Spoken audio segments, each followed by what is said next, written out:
Uma das questões mais fundamentais de nossas vidas, de nossa história criativa e da filosofia é como podemos nos descobrir, como definimos nossos valores e, por fim, como podemos encontrar um propósito em nossas vidas. Para buscar respostas para essas perguntas, nos aprofundamos na filosofia de Friedrich Nietzsche, considerado um dos maiores pensadores de todos os tempos e precursor do existencialismo. Ele foi amplamente reconhecido por suas ideias inovadoras sobre moralidade e religião, e apesar de suas obras polêmicas, provou ser um pensador profundo, revelando grandes insights sobre a verdadeira essência da psicologia humana, escrevendo orientações sobre como os indivíduos podem moldar seu futuro ao assumirem a responsabilidade por quem são. Nietzsche escreveu vários livros e seus ensinamentos influenciaram a vida de muitas pessoas, desde psicólogos a poetas, de dançarinos a revolucionários sociais. Segundo Nietzsche, encontrar-se é uma das tarefas mais essenciais da vida, e por isso, aqui estão 4 etapas, inspiradas em sua filosofia, que podem ajudá-lo a se aproximar de si mesmo e se tornar quem realmente deseja ser. Primeiro, diga sim ao que lhe dá sentido. Como disse Nietzsche, aquele que tem um porquê pode suportar quase qualquer como. A filosofia de Nietzsche propõe que aceitemos aquilo que dá sentido às nossas vidas, as coisas nas quais encontramos valor de maneira pessoal. Em tempos passados, o sentido de tudo era garantido por Deus. No entanto, segundo Nietzsche, em uma sociedade cada vez mais secular e científica, já não podemos recorrer à religião para encontrar sentido.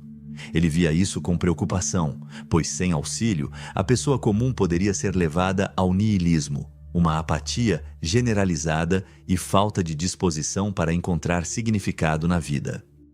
Para lidar com essa situação, Nietzsche nos oferece 3 soluções que podemos adotar para encontrar sentido em nossas vidas. A primeira sugestão é substituir a religião pela filosofia, arte, música, literatura, teatro e outras áreas das humanidades para oferecer benefícios semelhantes. As humanidades nos dão a oportunidade de contextualizar nosso sofrimento, nossos esforços e nos permitem ver nossas vidas como não tão diferentes das dos outros ao nosso redor.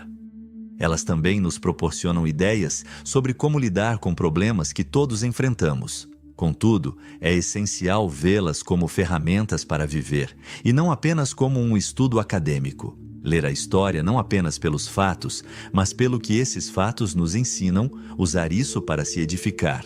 Ou assistir a peças trágicas para ver e entender a beleza nos eventos tristes, e não apenas para entretenimento. Se as humanidades não lhe interessam, Nietzsche sugere uma segunda opção: tornar-se um Übermensch. O Übermensch é um super-humano que cria seu próprio sentido e valores sem se basear em influências externas. Um indivíduo, assim, supera o problema do significado da vida ao inventar seu próprio sentido e assumir total responsabilidade por ele. Segundo Nietzsche, poucos homens chegaram perto de ser um Übermensch, entre eles Júlio César, Napoleão Bonaparte, Buda e Goethe. Para nós, seres humanos comuns, podemos tentar encontrar algum sentido olhando para dentro e avaliando o que realmente valorizamos e o que apenas afirmamos gostar porque a sociedade nos dita. Nietzsche vê a evolução psicológica da humanidade como uma história em constante avanço e da qual devemos participar. Se tornar-se um super-humano não for algo que você valorize, Nietzsche sugere uma outra forma de encontrar sentido: amar sua vida, independentemente do que ela contenha. O amor pelo destino é uma das ideias mais interessantes de Nietzsche e pode nos oferecer grande consolo quando mais precisamos. Amar seu destino significa entender que tudo o que aconteceu na sua vida, o bom, o ruim e o feio, contribuiu para quem você é e para o que está fazendo neste exato momento. Tentar se criar a si mesmo certamente levará a alguns fracassos, mas aceitar esses fracassos junto com os sucessos pode reacender o amor pela vida e ajudar a ver o sentido nela, até mesmo nos piores momentos. Não siga a mentalidade de rebanho. Nietzsche afirma: O que chamamos de valores universais, o que denominamos verdade, sempre foi apenas a expressão pessoal daqueles que os promoveram. Ele acreditava que um código social rígido criava o que ele chamava de mentalidade de rebanho. Assim como um grupo de animais, essa mentalidade busca conformidade, conforto e a preservação de sua população. De forma semelhante, o código moral da sociedade foi criado por indivíduos e depois imposto aos outros para que o comportamento humano fosse controlado. Embora isso nos proteja de certos comportamentos extremos, também limita nossa individualidade e criatividade. Além disso, o julgamento dogmático e rígido do comportamento humano pode até levar algumas pessoas a se tornarem mais rebeldes, resultando em atitudes antissociais extremas e, em casos piores, em ações. Se essas fronteiras ditatoriais e regras se tornam tirânicas e injustificadamente severas, a resposta rebelde pode ser igualmente intensa. Quando o código moral da sociedade é flexível, aqueles que têm opiniões divergentes não precisam ser excessivamente radicais para promover as mudanças que desejam ver no mundo. Na realidade, é comum que a moralidade seja pregada de forma muito rígida. Não são apenas as estruturas sociais, religiosas e educacionais que a apresentam dessa maneira. A maioria das pessoas, por medo de serem excluídas, também não quer se destacar do grupo. Assim, qualquer pessoa que se destaque demais, de acordo com os representantes desses grupos, é vista como assustadora e perigosa. É um fato conhecido que as pessoas temem o desconhecido, e isso é perfeitamente refletido nessa dinâmica. Podemos observar isso em nosso dia a dia. Seja na Idade Média ou no mundo contemporâneo, essa dinâmica está sempre presente. Seja Galileu sendo condenado por pensar fora da caixa, ou quando na escola seus colegas ridicularizavam você ou outro estudante por serem diferentes, tudo vem da mesma fonte. O rebanho é composto por pessoas que amputaram sua criatividade, sonhos e objetivos, sentindo-se inseguras e até ameaçadas por aqueles que ainda exibem essas qualidades. Essas pessoas têm medo da mudança, receio de admitir para si mesmas que parte de seu potencial não foi plenamente realizado. Embora esse reconhecimento seja assustador, uma pessoa individualista e determinada não deve permitir que os erros dos outros a impeçam. Em vez disso, deve seguir seu próprio caminho, abandonar o rebanho e brilhar com uma luz tão forte que não possa ser ignorada. Você pode começar questionando e silenciando aquelas vozes negativas que internalizou quando era jovem. Seja um pai, um professor rigoroso ou um parceiro narcisista, não importa. Quem quer que tenha dito que você não poderia realizar o que desejava, provavelmente o fez por medo do seu sucesso, porque isso evidenciaria tudo o que há de ruim neles. Eles tentaram limitar sua individualidade e puxá-lo de volta ao rebanho. Além disso, ter uma mente forte e ser corajoso é essencial para suportar o medo de sair da sua zona de conforto, já que isso é parte fundamental de se tornar quem você realmente é. Aceite a dificuldade da autodescoberta. Nenhum preço é alto demais para pagar pelo privilégio de possuir a si mesmo. Nossa reação instintiva e imediata é fugir de toda dor e sofrimento. A tecnologia e a facilidade de obter tudo rapidamente nos tornaram ingratos e esquecemos que o sofrimento faz parte da vida. No entanto, segundo Nietzsche, é apenas quando estamos dispostos a enfrentar os desafios que realmente crescemos espiritualmente. Em 1873, quando tinha 29 anos, Nietzsche abordou essa questão crucial sobre como nos encontramos em um belo ensaio intitulado Schopenhauer como Educador. Nesse texto, ele defende que se alguém deseja ser alguém nesta vida, para maximizar seu potencial, deve escolher o caminho mais difícil, o que muitas vezes leva ao isolamento.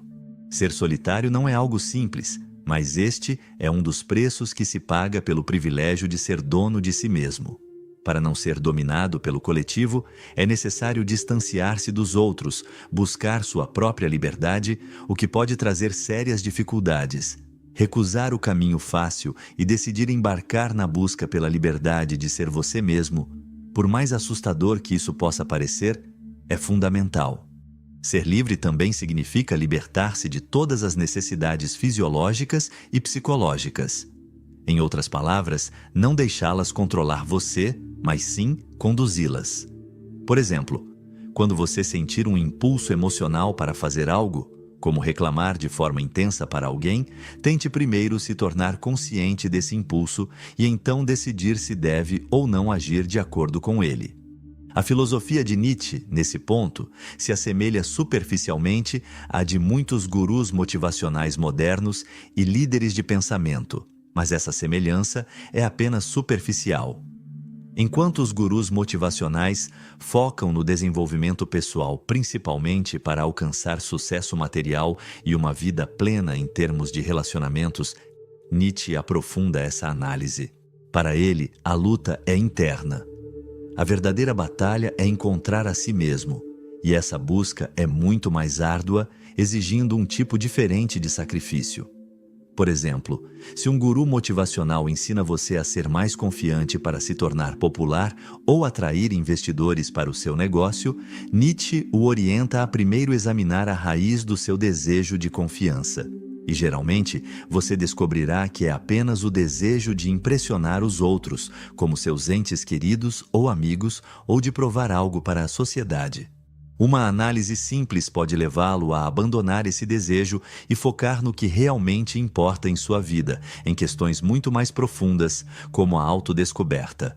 E essa jornada pode torná-lo um solitário. Não aceitar comprometer-se pode colocá-lo em conflito com muitas pessoas. Isso significa mudar seu estilo de vida, renunciar a amizades ou outros tipos de relacionamentos, encarar de frente seus medos, analisar suas emoções mais profundas e sua escuridão e superá-los. É preciso quebrar as correntes da opinião e do medo.